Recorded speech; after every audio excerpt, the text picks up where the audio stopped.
জানিয়ে দেব আজকের দিনের সবথেকে গুরুত্বপূর্ণ কিছু খবর। চলমান যুদ্ধের মধ্যেই রাশিয়া আরও এক সেতু গুঁড়িয়ে দিল ইউক্রেন। হত্যার অভিযোগে রাজশাহীর ডিআইজি আনিসসহ ৮ জনের বিরুদ্ধে মামলা। ব্রাহ্মণবাড়িয়ায় চলন্ত ট্রেনের নিচে পড়েও অলৌকিকভাবে বেঁচে গেলেন বৃদ্ধা। ইসরায়েলে অস্ত্র বিক্রি করায় ব্রিটিশ পররাষ্ট্র কর্মকর্তার পদত্যাগ। এবার ফিলিপাইনে এমপক্স রোগী শনাক্ত। সকাল থেকে বিদ্যুৎ নেই চট্টগ্রাম কাস্টম হাউসে, শুল্কায়ন কার্যক্রম বন্ধ। এবার ভারতের বাসে কিশোরীকে গণধর্ষণের অভিযোগ, গ্রেপ্তার ৫।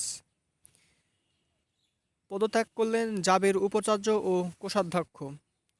সাতক্ষীরায় মোটরসাইকেল ও ট্রাকের মুখোমুখি সংঘর্ষ, নিহত ২।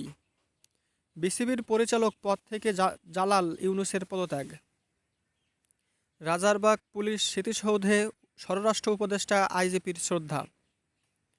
আহত পুলিশ সদস্যদের দেখতে গেলেন কেন্দ্রীয় পুলিশ হাসপাতালের স্বরাষ্ট্র উপদেষ্টা।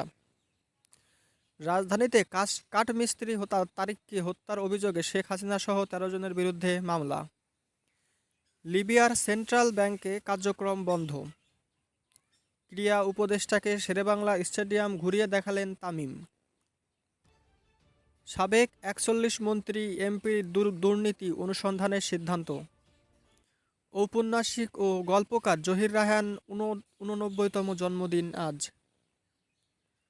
৪৯৩ উপজেলা চেয়ারম্যানকে অপসারণ, প্রশাসক নিয়োগ। ঢাকাসহ ৪ বিভাগে অতি ভারী বৃষ্টি হওয়ার সম্ভাবনা। এমপক্স ঝুঁকিতে মোংলা বন্দরে সতর্কতা জারি।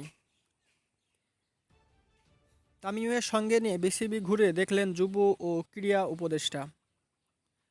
রাজধানীর বারিধারা থেকে ডাক্তার দীপুমণি গ্রেপ্তার, নেওয়া হচ্ছে ডিবি কার্যালয়ে। ১৭ দিনে রেমিটেন্স এলো ১৩,৩৭৪ কোটি টাকা।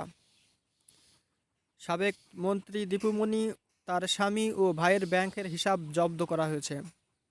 চট্টগ্রামে সাবেক এমপি ফজলে করিম চৌধুরীসহ ২৭ জনের বিরুদ্ধে মামলা। আপত্তিকর মন্তব্য, সাবেক বিচারপতি মানিকের বিরুদ্ধে মামলা।